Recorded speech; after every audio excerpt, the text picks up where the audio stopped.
Good afternoon. Yes, it is afternoon and we are right here just trying to patch up the stories of the day and running them by you. My name is Samuel Njoroge. Thank you so much for being with us this far.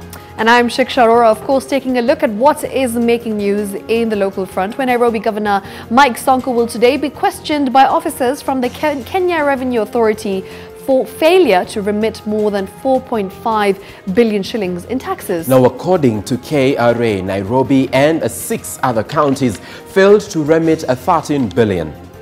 The claims arise from tax deducted and which was never remitted by the county governments. The taxman is also going after the governors to recover tax due from payments made to county service providers and contractors. Now, the 7 governors are among the first batch of leaders expected to appear before the Tax Dispute Resolution Division based at the Ushuru Pension Towers in Upper Hill, Nairobi. The other 6 counties on KRA's radar are Migori, Homa Bay, Turkana, Kilifi, Murang'a and Kiambu. The taxman is claiming a collective of 8.8 billion shillings from the 6 counties. Absolutely, it's been a long day, Shiksha, but we move on with other stories of the day, where Kenya Airways has formally withdrawn its proposal to be allowed to run Jomo Kenyatta International Airport. Now, in a statement issued on Wednesday, Kenya Airways said the decision was occasioned by the National Assembly's move to adopt a report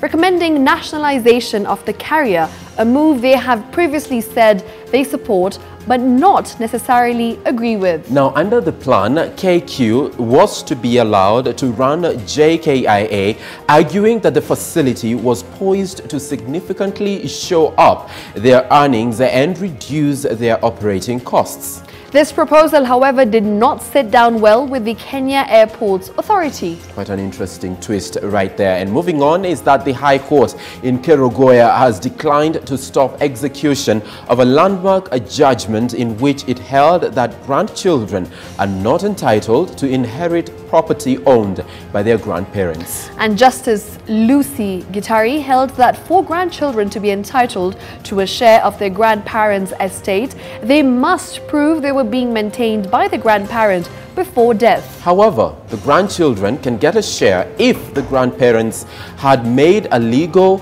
oral or written will stating so. And the judge, I beg your pardon, was ruling in a succession case where Miss Purity Muthoni sought a share of the estate owned by her late grandfather, Kiriungi Karani. Muthoni had argued that her late mother, Wambui, was a daughter to Karani and therefore they should be given her fair share. All right, and of course, taking a look at what is making headlines on the international front, where more than 100 demonstrators clashed with the police near a South African-owned supermarket in the Nigerian capital on Wednesday as resentment simmered over attacks on foreign-owned shops in South Africa. Demonstrators burned tires and hurled rocks outside a mall in Abuja, where a branch of the ShopRite supermarket is located, before being repelled by a dozen police. Now, security was ramped up around South African businesses across Nigeria on Wednesday following a state of reprisal attacks. Police said stores operated by ShopRite, Telkom's giant MTN and other South African firms had suffered looting and vandalism in several Nigerian cities. All right, of course, taking a look at what's happening in the UK, where British MPs inflicted a fresh defeat on Prime Minister Boris Johnson's Brexit strategy on Wednesday, approving in principle a law that could stop him taking Britain out of the European Union without a deal next month. Now, the House of Commons voted by 329 to 300 in favour of a draft bill that could delay Brexit for 3 months, although it still must pass further stages to become law. Now, Johnson had earlier warned he would call an early election on October 15th if the legislation went ahead, insisting Britain must leave the EU as planned on the 31st of October with or without a divorce deal with Brussels. And Shiksha, our next story, we've been on it the better part of this week. It's all about Hurricane Dorian, which is expected to bring a life-threatening storm surge up the U.S. East Coast after causing widespread destruction in the Bahamas. Now, residents from the U.S. state of Florida all the way up to Virginia have been warned to listen to emergency advice as the Category 2 hurricane slowly moves north. Meanwhile, Bahamian Prime Minister Hubert Menes confirmed that the storm had so far killed 20 people, warning that the number will likely rise as search and rescue operations expand. Though the damage is only starting to be fully revealed now that the storm has passed. Sam. Right, and we'll keep tabs with that story. Definitely new developments coming forth. And a South African court has set aside an earlier decision to impound an Air Tanzania plane. Now, the plane, an Airbus 220-300, had been prevented from taking off from Johannesburg's or Tambo International Airport on August 24th because of a court injunction.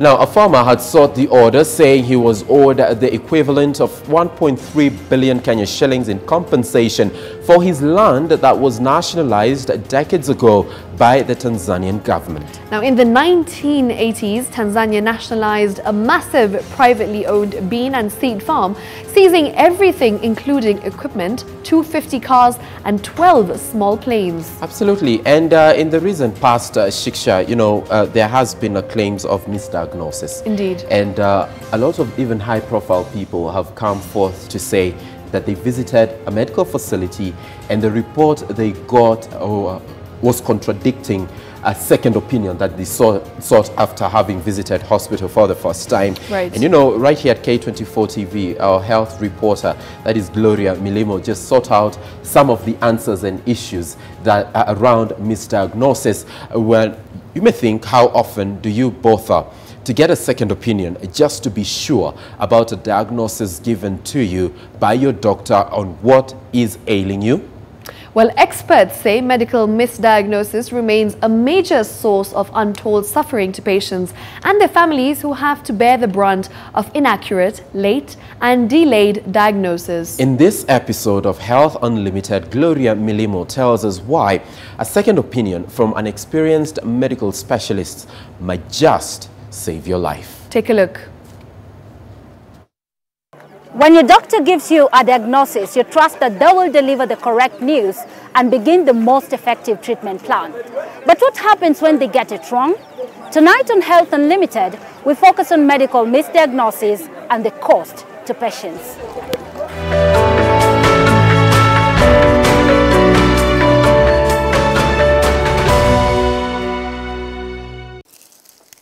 She is carefully tending to her son's grave. A 19-year-old boy whose dreams were cut short and buried 6 feet under after being diagnosed with stage 4 brain cancer.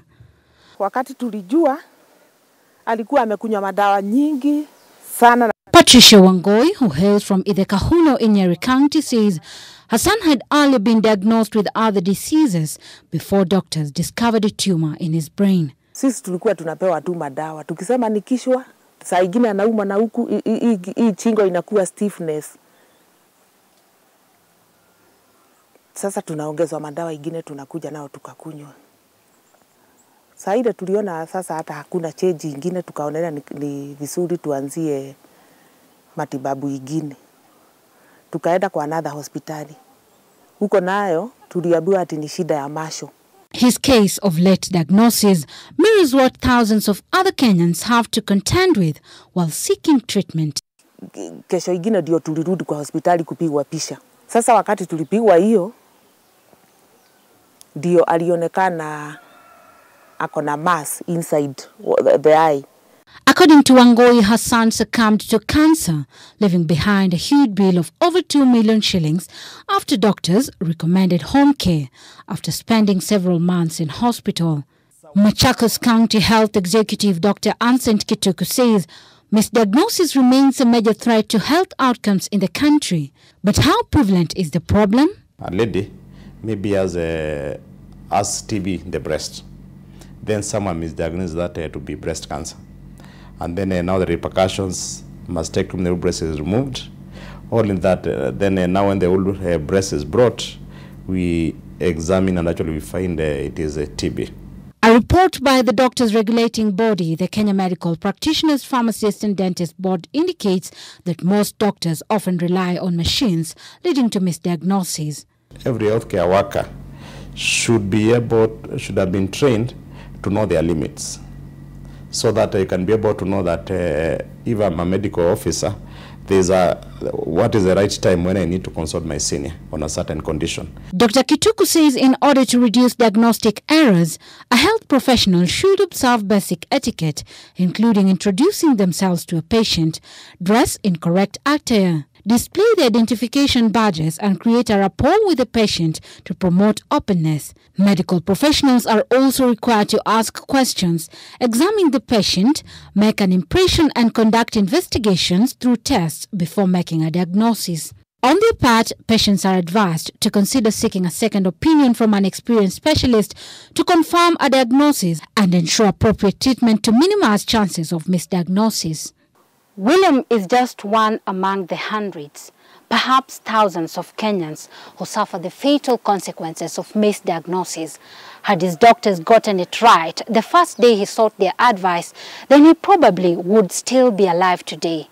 But all his family clings on right now are memories of a boy killed at such a tender age.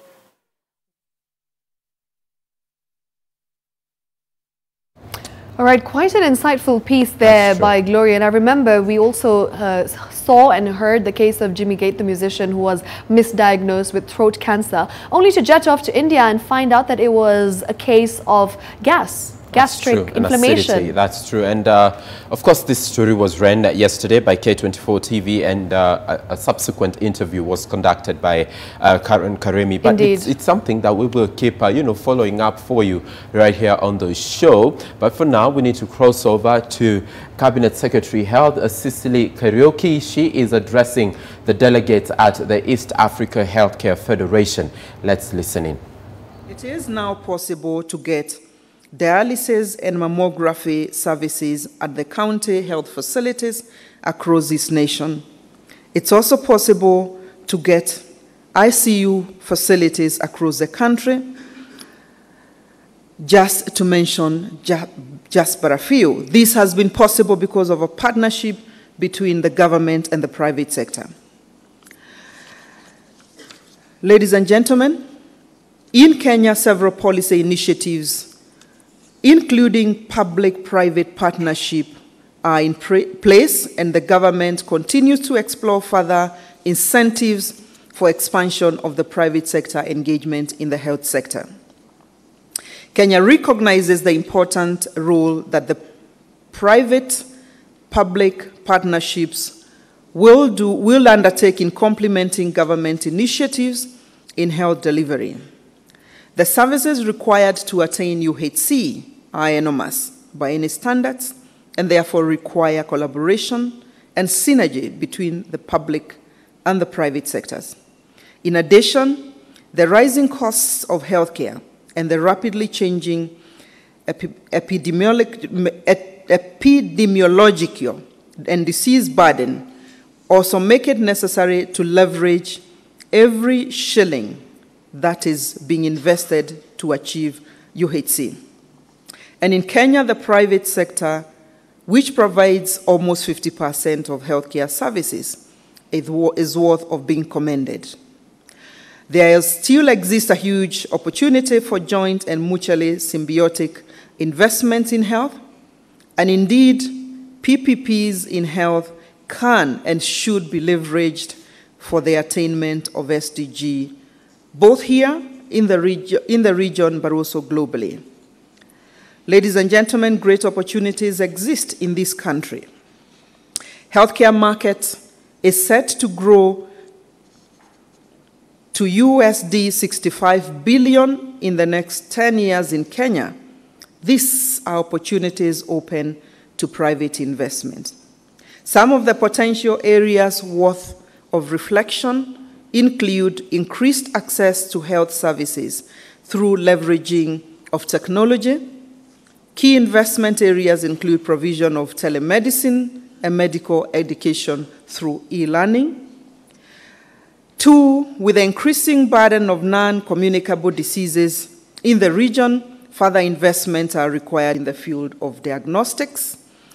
These include diagnostics in cancer, heart diseases, interventional radiology, radio-oncology, which are essential in the region.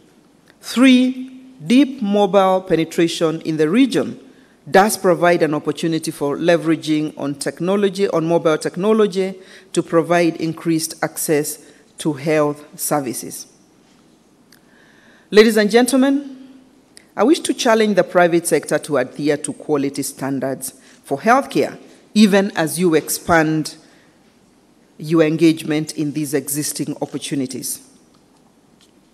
According to a report of 2018, jointly undertaken by OECD, the WHO, and the World Bank, 10% of hospitalized patients can expect to acquire an infection during their stay, as compared to 7% in high-income countries. This is a challenge for all of us here. I'm equally reminded of a recently launched report by Lancet Global Health Commission on high-quality health systems in the SDG era. The report indicates that 20,000 patients die every year due to poor quality of healthcare. On our part, my government is making purposeful steps towards improving the ease of doing business, and in particular, market entry into health. Remarkable progress has been made in this area, citing a few examples that today it takes 2 days to register a company in Kenya. The government has restructured its customs and clearance mechanisms, facilitating ease of entry of goods.